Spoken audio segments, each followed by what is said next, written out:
I have a letter here. I believe I have it. And maybe it would be From him? public interest. Yes, sir, it is from Malcolm. Dated when? This is a letter from Malcolm dated April 6th. All right. Is it long? 1964. Is it long? No, it is long, but maybe I could read the Well, paragraph. let's get to some of it after we get back on the air, because at this Yes, sir. point, then I won't have to cut you short on it, because at this time we'll bring the people. Son of Elijah. And the typical letter there that you Yes, sir. I have a letter here, Mr. Rainey, from Malcolm X to me, dated April 6, 1964. And if it's permissible, I would like to read the entire letter. That Mr. Wallace D. Mohammed, 7914 South Water. Excuse me a minute just to say, in another 5 or 10 minutes, folks, we'll give you an opportunity to ask Wallace Mohammed questions, if you'd like, by dialing Trinity 810. It reads, Assalamu alaikum, in the name of Allah, the omnipotent, the omnipresent, supreme being, whom we thank for his last servant, Honorable Elijah Muhammad. Dear Brother Wallace, please forgive me for taking so long to write you. I have been keeping a hectic pace during recent days, trying to build a house that will stand against the storm that looms on the horizon. A storm that I believe will make all the present houses collapse because the foundation that they have been resting on has become very weak itself. I want to apologize to you for not seeing the real depth of what you were trying to tell me a year ago, Savior's Day, and Savior's Day is 26th of February. That's convention time for the Muslim organization of our father.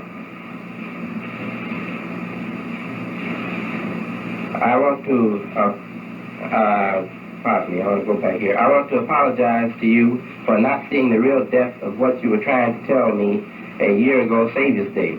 Everything you said then has come true. The course of action that I have taken today in establishing Muslim Mosques Incorporated is the same action you wanted to take a year ago, and I advised you against it. I must confess that you had a deeper insight and that than I, and much more foresightedness.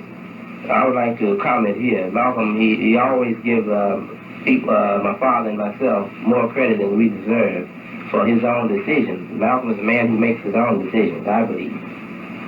When you expose the real, continuing this letter, when you expose the real root cause of the problem to me last November, and then showed me wherein that root had no intention of changing, and he's referring to my father here, that I told him of the conditions, the misconduct on the part of the officials in the mosque, and I told him that I didn't think my father had any intentions of changing this. When you exposed the real root cause of the problem to me last November, and then showed me wherein that root had no intentions of changing, it was very difficult for me to take because you were striking at the root foundation of my own faith and my own belief. I just couldn't see it then. I would like to comment again. This is a very important letter. My father and his staff calls Malcolm a hypocrite, the worst hypocrite that ever came into the organization. I believe that anyone can see from the reading of this letter that Malcolm was no hypocrite. He had strong faith. He had strong faith in my father. It continues, experience during the past 3 months has opened my eyes to everything and everyone in a way that could never have opened them had I not undergone these experiences. The messenger had no follower more faithful to him than I, and no one who would defend him more diligently or more blindly than I. Just remember how I did defend him in all of my conversations with you, despite the heavy evidence you were unloading upon me. I admire you. You had to be a person who puts right even before blood. In order for you to give me the analysis of the problem and its roots in the way that you did, putting the blame exactly where it belongs, even though you knew that by doing so you would jeopardize your own personal welfare and future. Now that my own eyes are open and my sight is strong, I have even deeper respect and admiration for you. I have started the Muslim Mosque Incorporated here in Harlem, We are still Muslims, but I am going to try and steer the believers by degrees into the way Islam is practiced in the Muslim world. And he's referring here to Orthodox Islam. It continues, if it pleases Allah, I am going to make the Hajj next week myself. I want to keep this secret until after I leave. In this new mosque, we will be Muslims, but we will confine our religious teachings and practices to the mosque. Then we will work with all other people and groups in the community to remove political, economical, and social evils that afflict our community by spreading the gospel of black nationalism. Islam runs into a closed door, so we will take the same message and call it black nationalism, and build an active program that everyone in the community can participate in regardless of their religion or lack of religion. If you feel there is any way you can fit into this program, please let me know.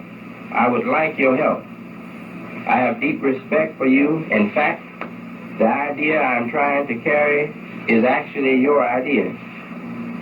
The one you described to me a year ago as the only solution around the disgraced situation that the nation was headed into. I would like to make it plain here that the nation is still my father's organization, the Muslim organization of my father. The original name was Nation of Islam.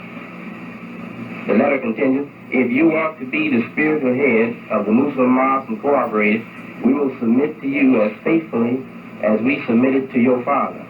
And I refuse this offer by Malcolm, Mr. Rainey, because I feel that my father's followers have submitted too faithfully to him, and they have permitted themselves to become spiritually enslaved, spiritual slaves, without the ability to think for themselves. The letter continues, all of the mosques in the Nation of Islam are being split because the ministers are trying to teach hate against me.